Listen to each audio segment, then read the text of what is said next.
Hot Records. South Sudan footage. DJ Paul Angando, this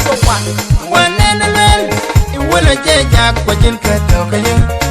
and I can get the jaram kayin, bayina.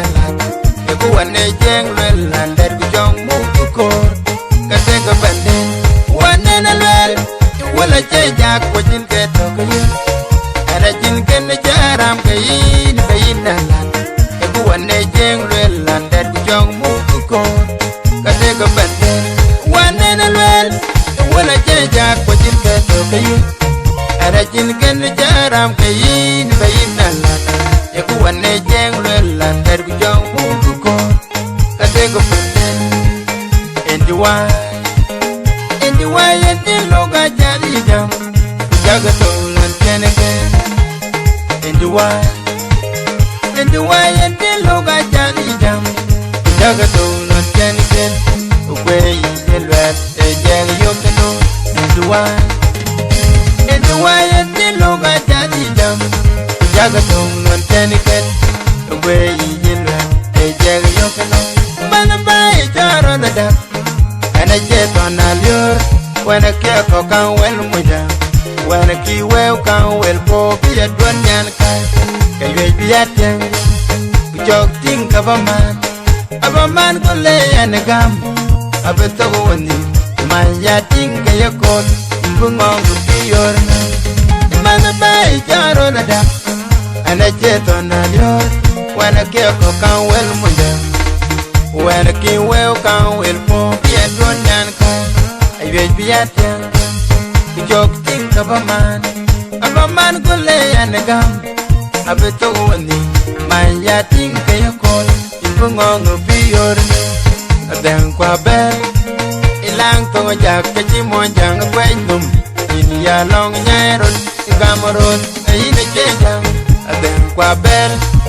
Ilang to Ajak kachimon jang kwenum in ya long nyaron igamoron ayine jang imana bai jarana da ana jeton ador when a kirko kan wel muda when ki well kan wel po bi adon nyan kai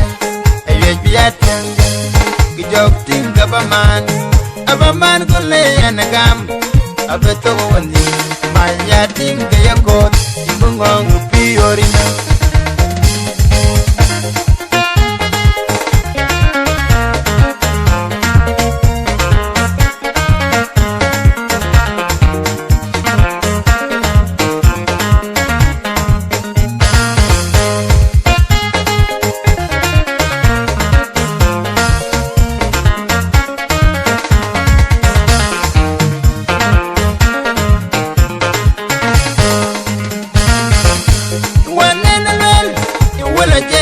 Kwajin ka taukayin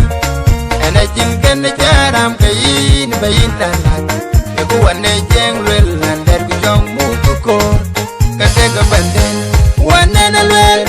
wala je jak kwajin ka taukayin ana jin kan jaram kayin bayin dalat e ko wane jeng lel landar ku jong mu ko ka te ga banden wane na lel wala je jak kwajin ka taukayin Arajin kan jaram kayin bayin Allah ya ku wane jeng lel landar ku jong mu ko kade go puten endiwai endi loga jali jam jaga tolon tenenge endiwai endi loga jali jam jaga tolon tenenge ubei elwel e jeng yokeno endiwai Why and the loga jali jam Jaga tong non teniken Away in red A jag yokano Man by jar on the duck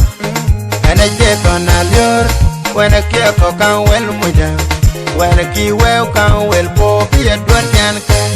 Can you be at young We jog think of a man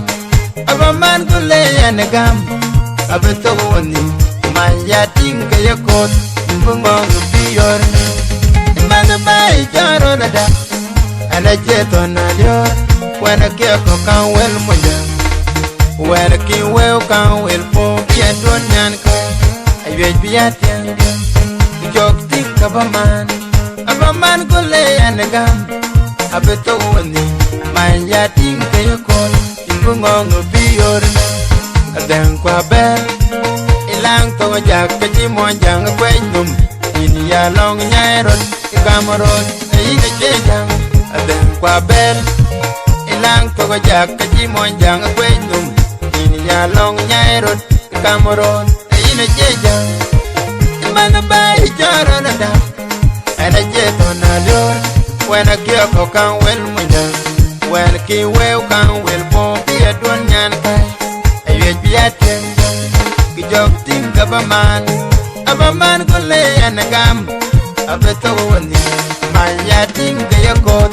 ngong pi orina